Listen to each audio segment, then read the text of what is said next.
And joining us is a participant in one of the other walk-ins, a parent of a child at the Manning School in Jamaica Plain, Malikka Williams. Thank you very much for being with us, Malikka. Thank you so much for having me. First of all, talk about what got you out there doing this. Well, for 3,500 children to show up and walk out on February 17th, as a parent, it makes you say, oh my goodness.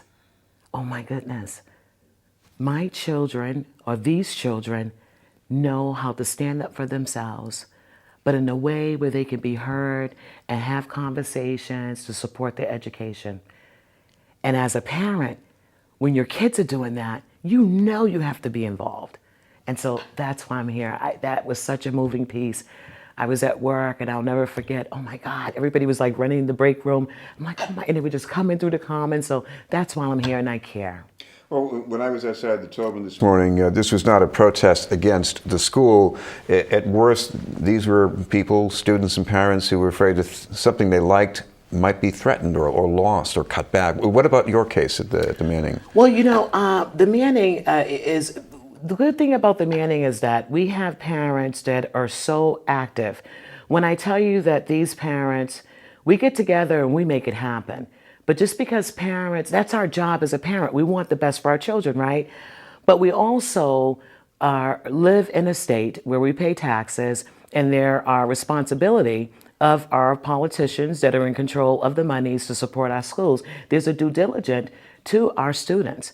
And when they're not doing their part, it takes more from the family to fundraise, because we're not spending all that intricate nurturing time together, because we have to raise money to keep these things in school, such as our play works, nurses full-time, and those things are very vibrant and important to our children.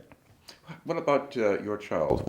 How is the school working for your child? I love it. This budget is going to hurt a lot of children. And when I say a lot of children, not just our students that attend school every day and that are so bright and able to make it happen, no matter what their situation is. We have some students that require a lot more services and teachers in the classroom. And what I love about the Manning is that we're an inclusion school.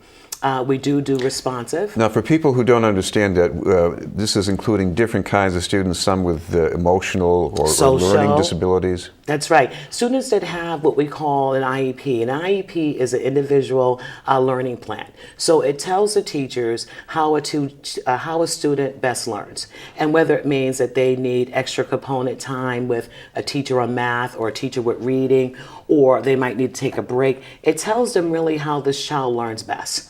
So in inclusions that are really occlusions, they will have two teachers in the classroom that are able to cater to all of the children in the classroom, but it also depends on class size.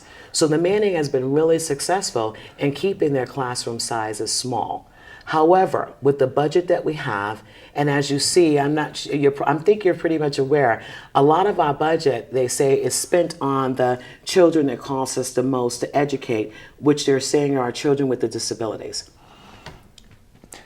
And at the Manning, I think one of the teachers in these inclusive classrooms was chosen as the Teacher of the Year. You better believe it. Manning, we're so grateful to have that teacher. She does a lot of work, and not just in the classroom, but also in bringing parents together and making sure that parents feel that they belong in their community. I think that whether it's Manning or any other Boston public schools that requires inclusion, a library, a nurse, playworks, AP classes, an extra science teacher, we should have it. How are our kids going to succeed and be in this current world, this current society that we live in, without the components that are going to make them be successful in this world? I've heard mixed messages about service for students with trauma. The city recently announced it was increasing that, and this morning I heard Councilor Tito Jackson saying that kind of trauma help is being cut back. So I'm kind of confused, but talk about how important that is. Well, you know, it's funny you say. I would have to say that, first of all, I want to definitely compliment Councilman Tito Jackson. I think that he's done an awesome job in allowing our kids in different spaces to have the conversations with the people that make these decisions. And I'm speaking of our mayor. I also believe that, I'm sorry, I got really nervous there for a moment. I also believe that we have to take a step back and understand that how can we say that something's already there that hasn't been there? If it was there, we wouldn't be as out of shape as we are right now. So I do know for a fact that at the suspension hearings, Nives was there and they talked about this great big plan. And I do think that the social emotional is a very big part. I'm glad that it's looked at. I'm glad that the research is being done. But if there's no budget to support that work, we can't get the work done. I do believe in Ayanna Presley. I had the opportunity of sitting in a setting with her, and she had a good plan. She said that though, and I have to say I agree with this. Even if we put the service in the school, we want to be able to be consistent within the service. So when we put in the school, we must link the parent with it as well, so that's happening at home, so that we're then consistent with it. I think all of those ideas are wonderful ideas, but can we get started somewhere? We have to get started somewhere. Well, at that same hearing on suspensions, there was the head of a school in Dorchester that's become rather notorious for suspending K1 and K2 students. And I know that practice has since stopped, but he says basically, you know, you need to have this zero tolerance to get good math and reading scores. How do you feel about that? Well, I think that, I want to be fair to all of the parents. And when I say all of the parents in BPS. And what I mean is that when we look at a budget, if we're losing over $100 million to charter schools, but we're losing the money because BPS, we don't have the money to put the schools in place that we need to put there.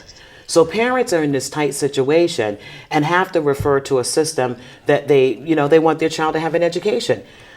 Once they get into this situation of a charter education, it doesn't work for everybody. And if it doesn't work for everybody, we need to make sure that we have a school that is able to service all children.